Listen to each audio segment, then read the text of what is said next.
Unidad 3, la época colonial. Vamos a ver el tema número 1, que es la sociedad europea y los viajes de exploración y descubrimiento. Y en esta ocasión veremos el video número 1, que sería la parte de los reyes católicos.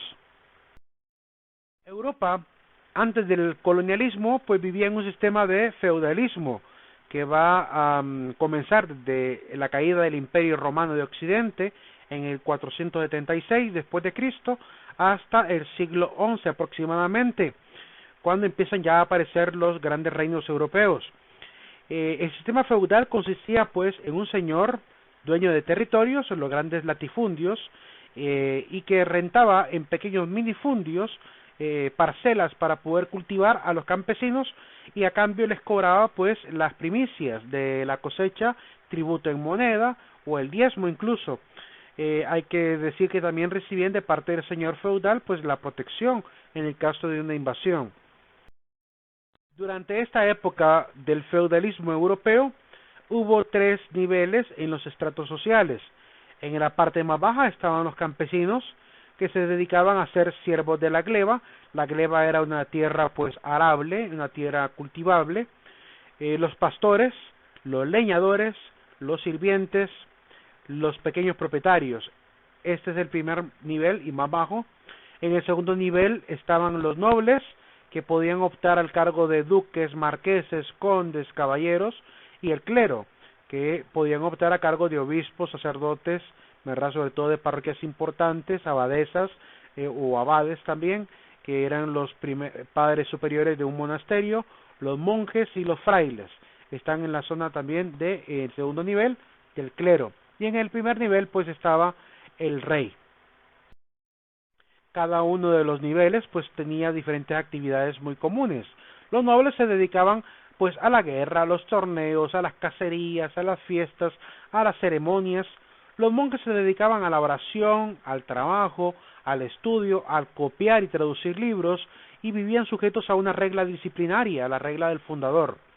Los campesinos vivían pues de la construcción, de la carpintería, eran labradores de la gleba o de las parcelas, y pagaban el diezmo también tanto al rey o también a la iglesia. Durante la época del feudalismo también va a sufrir Europa pues la llegada de los musulmanes. Va a haber una expansión musulmana desde el año 600, saliendo desde la Medina, ¿verdad?, hasta toda la zona del Asia Menor, luego la parte norte de África, y logran llegar hasta la zona de la Hispania, que se terminará convirtiendo en la famosa Al-Ándalus. Los reyes católicos. Este es el escudo de los reyes católicos. Consistía pues en el escudo original de la Casa de Castilla y Aragón, que consistía en un castillo y en un león. Fernando II de Aragón o Fernando V de Castilla nace en Sos, en Zaragoza, en la zona de Aragón antigua, ¿verdad?, la zona del reino de Aragón. Fue rey de Aragón desde el año 1479 hasta 1516, y fue rey de Castilla, ¿verdad?, casi de manera simultánea desde 1474 a 1504. Nace en esta zona norte, en la zona de Zaragoza, ¿verdad?, actual Zaragoza. Fernando se casó a los 17 años, en 1469, con Isabel. Reconquistó España, y se supone que murió posiblemente por una infección, un intento fallido de utilizar algún tipo de ungüento, utilizando una ponzoña salida de un insecto llamado la cantárida, la lita vesicatoria, que es un insecto de color verdoso, del cual se extraía un veneno, y ese veneno se mezclaba con ungüentos y lo utilizaba, se supone, para untarlo alrededor de su miembro viril, y se supone que con esto quería obtener varones, ya que solo hembras le estaban naciendo, y lo estaba intentando hacer con su segunda esposa, que era Germana de Fox. Esto le produjo una enfermedad conocida como el priapismo.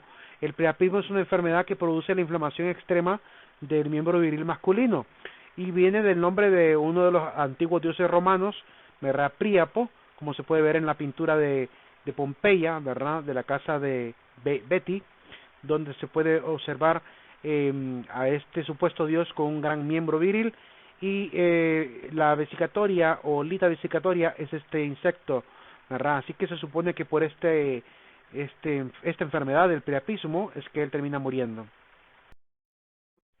En cuanto a los hijos de Fernando, tuvo 5 con Isabel, 1 con Germana de Foix, 2 hijos bastardos con Aldonza de Iborra, una mujer muy bella según las pinturas, una hija bastarda de madre desconocida.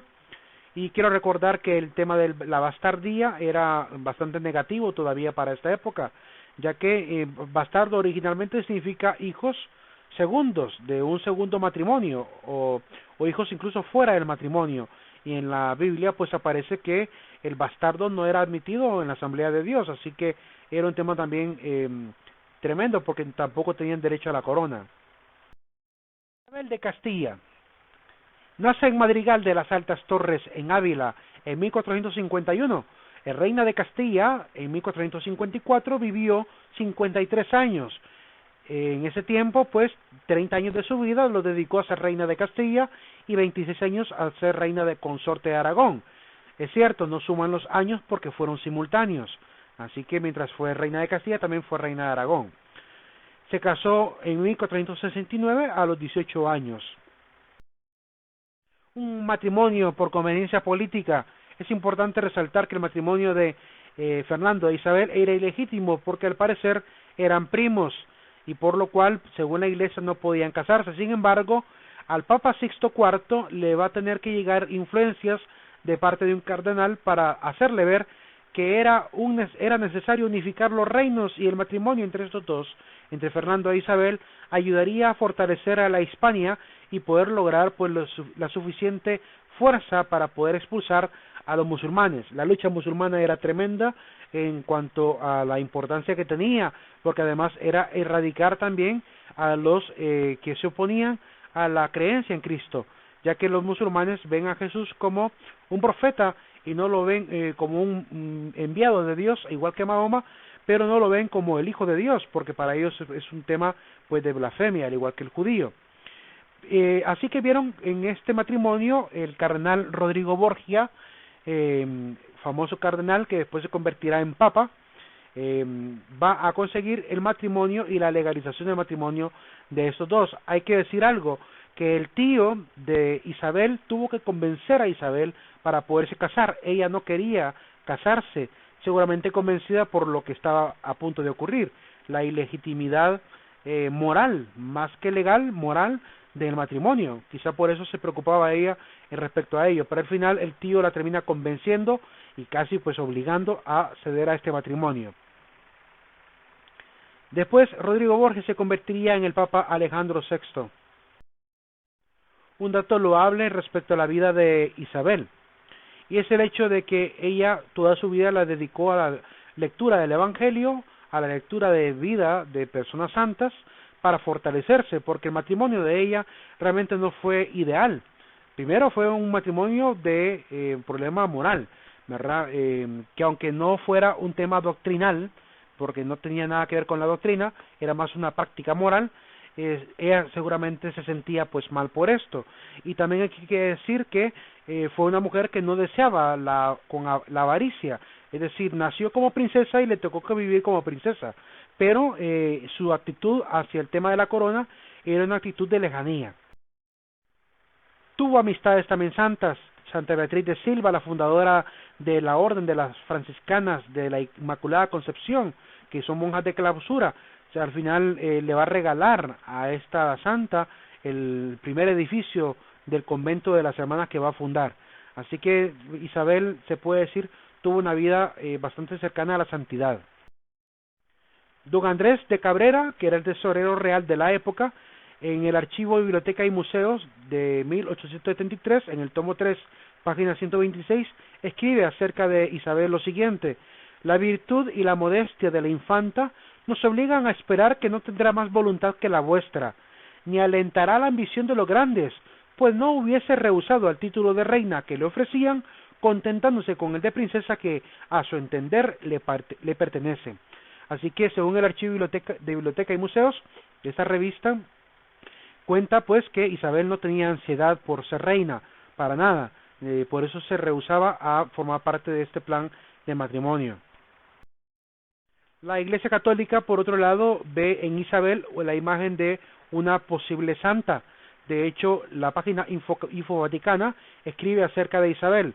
Isabel la Católica prefirió buscar la gloria de Dios y el bien de las almas a consolidar su nación como un gran imperio europeo. El testimonio de esta reina es el mayor signo vivo de generosidad nacional que se ha dado en toda la historia universal. Porque hay que decir algo, el famoso Consejo de Indias nace por motivaciones de la reina Isabel, que va a hacer que Fernando funde esta especie de liga o de especie de dieta de príncipes, donde se van a poner de acuerdo en una especie de consejo para poder legislar correctamente las Indias, debido a que había muchas denuncias de explotación, denuncias de barbarie, y esto llega a oídos de la reina, y ella es la que se va a encargar de empujar a Fernando hacia legalizar esta supervisión para evitar obviamente todo lo que se decía en las cartas de los defensores de indígenas que enviaban obviamente como noticias a España. También en la página de Infocatólica escribe lo siguiente, el padre Anastasio Gutiérrez dice: en conclusión, según la Comisión Histórica Vallisoletana, no parece encontrarse hecho alguno de la vida pública de la reina Isabel que pueda entenderse o apreciarse biográfica o históricamente como efecto de una consciente incorrección moral. La línea moral de sus hechos se perfila paso a paso en el examen serio y conjunto de toda la amplísima y críticamente bien cimentada documentación. Y es que para la Iglesia la investigación de la vida de Isabel tiene una finalidad, y es que según los testimonios de la época, lo que los mismos historiadores pueden recabar de Isabel con un estudio serio, sensato, ¿verdad?, y con cabeza fría, pueden perfectamente constatar lo que la Iglesia Católica también ha encontrado, tanto en sus diarios, en sus cartas, con sus confesores, por ejemplo, y que pueden constatar pues la actitud y la vida espiritual de esta mujer. Por lo cual se ha abierto en la Iglesia pues un proceso para al menos lograr que la Iglesia reconozca que Isabel realmente fue una persona que estuvo en el camino de la santidad, por lo menos que llegue a la causa de beatificación, ¿verdad?, para que sea reconocida. Y en esta página de reinacatólica.org aparecen todos los documentos que menciona el padre Anastasio. También existe reinacatólica.es, donde está toda la información, el testamento, las cartas, la causa, toda la información por si quieren explorar un poquito más sobre la biografía de esta mujer que es tomada ya por muchos españoles también como santa. El 20 de enero de 1486 fue la primera audiencia de Cristóbal Colón con los reyes en Alcalá de Henares. En ella les habla del Gran Khan de la India que espera misioneros cristianos, y como dicen los historiadores, esta fue la idea clave en la mente y el corazón de la reina, la que la motivó a seguirle poniendo atención a Cristóbal Colón, porque de hecho de esta atención casi predilecta de parte de la reina más que de Fernando, es que algunos sacan de contexto la relación de la reina con Cristóbal e intentan hasta manipular la historia para decir que hubo un romance, cosa que no hay ningún fundamento histórico para poder demostrarlo. Esas son conjeturas y suposiciones fuera de orden histórico. España pues había sufrido la invasión de los musulmanes. Toda la zona de España se había convertido en el califato de Córdoba, ¿verdad?, anteriormente llamado Al-Ándalus. La primera región, en la parte de abajo de España, es la región de Al-Ándalus, que es la primera parte que invaden, ¿verdad?, y después de Al-Ándalus se convierte primero en emirato y después en califato. Al-Ándalus se le conoce con este nombre a la Hispania musulmana, para diferenciarla de la Hispania pues de origen romano. De 656 al 929 España se convirtió en emirato, y del 929 al 1031 se convirtió en califato. Luego empiezan las campañas de lucha por sacar a los musulmanes. Respecto al nombre de Al-Ándalus, el filólogo y arabista Joaquín Valvé Bermejo escribe lo siguiente: dice que Al-Ándalus, es el nombre árabe, significa la ínsula o la península del Atlántico. Se deriva también de Alándida, o quizá de la antigua leyenda de la Atlántida. Land significa tierra, y Atl hace referencia a Atlante o Atlántico.